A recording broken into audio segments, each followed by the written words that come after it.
হাই, আমি এতিয়া আছো হট স্প্ৰিং ৰিজৰ্ট। এইখন আপোনাৰ কাহো যোৱা ৰাস্তাত পায়, ডং ৰিজৰ্টৰ একদম কাষতে আমি ইয়াত আছো। ইয়াত আজি নাইট ষ্টে কৰিম।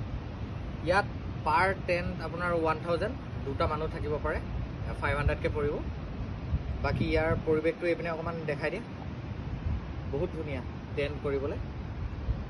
এইপিনে দেখাই দিয়ে। তাৰপিছত এয়া আমাৰ বেক চাইডেও ট্ৰেইন কেম্প চাইড আছে আৰু এইপিনেও কেম্প চাইড আছে। ইয়াত দুখন নৈ আহিছে, এইপিনৰ পৰা এখন নৈ বৈ আহিছে আৰু মোৰ পিছপিনৰ পৰা এখন নৈ বৈছে। এইখন হ'ল গৰম পানীৰ নৈ, এখন ঠাণ্ডা পানী, গা ধুবলৈ বঢ়িয়া হ'ব। এইখন বহুত ঠাণ্ডা, এইখন আকৌ জোখৰ গৰম। তাৰপিছত আমি ৰাতি ইয়াতে থাকিম আৰু এতিয়া আমি আৰু কাহো আৰু কিবিত্ত গৈ আছোঁ, ইয়াত অলপ ৰেষ্ট কৰি। বাকী আপোনালোকক চব ইনফৰমেশ্যন দি যাম। ইয়াৰ থাকাটোতো জেনুইন 500 পাৰ পাৰ্চন পৰিব। খানাটো অকণমান কষ্টলি আছে, পৰ্ক থালি 400 আৰু ভেজ থালি 250। আহিব পাৰে আপোনালোকে, এক্সপ্ল'ৰ কৰিব পাৰে। Thank U.